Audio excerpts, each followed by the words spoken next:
ପାକିସ୍ତାନର ଶୋଚନୀୟ ପରାଜୟ। ସମସ୍ତ ବ୍ୟାଟ୍ସମ୍ୟାନ୍ ମିଶି 100 ରନ୍ ବି କରିପାରିଲା ନାହିଁ। ୱେଷ୍ଟଇଣ୍ଡିଜ ଆଗରେ ହାରିଲା ପାକିସ୍ତାନ, ଜିତିଲା ୱେଷ୍ଟଇଣ୍ଡିଜ। ଦର୍ଶକ ବନ୍ଧୁ, ଦୀର୍ଘ 34 ବର୍ଷ ପରେ ପାକିସ୍ତାନ ହାରିଲା ୱେଷ୍ଟଇଣ୍ଡିଜ ପାଖରୁ। 1991 ମସିହାରେ ପାକିସ୍ତାନ ହାରିଥିଲା ଏବଂ 2025 ମସିହା ମାନେ 34 ବର୍ଷ ପରେ ୱେଷ୍ଟଇଣ୍ଡିଜ ପାଖରୁ ହାରିଲା ପାକିସ୍ତାନ। ପାକିସ୍ତାନର 5 ବ୍ୟାଟ୍ସମ୍ୟାନ୍ ଖାତା ବି ଖୋଲି ପାରିଲା ନାହିଁ।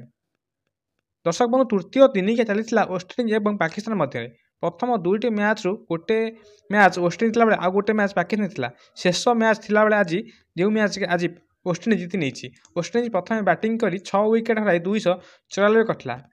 ପାକିସ୍ତାନ ଦ୍ୱିତୀୟ ଇନିଂସ ବ୍ୟାଟିଂ କରି 29.2 ଓଭରରେ ମାତ୍ର 42 ରନ୍ କରି ଅଲ୍ ଆଉଟ୍ ହୋଇଥିଲା, ଯାହାଫଳରେ କି 5 ଜଣ ବ୍ୟାଟ୍ସମ୍ୟାନ୍ ପାକିସ୍ତାନର ଖାତା ବି ଖୋଲି ପାରିଥିଲେ।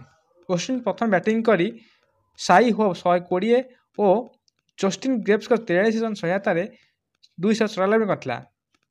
ପାକିସ୍ତାନ 29.2 ଓଭରରେ 42 ରନ୍ କରିଥିଲା, ଯାହାଫଳରେ କି ଏହି ମ୍ୟାଚ୍କୁ ହାରିଥିଲା ବେଳେ ସିରିଜ୍ ମଧ୍ୟ ହାରିଯାଇଛି ପାକିସ୍ତାନ। 2-1ରେ ସିରିଜ୍ ଜିତିଲା ୱେଷ୍ଟଇଣ୍ଡିଜ। 34 ବର୍ଷ ପରେ ପାକିସ୍ତାନର ଏଭଳି ଏକ ରୋମାଞ୍ଚକ ମ୍ୟାଚ୍ରେ ଦେଖିବାକୁ ମିଳିଥିଲା, ଯାହାଫଳରେ କି ହାରି ଯାଇଥିଲା ପାକିସ୍ତାନ।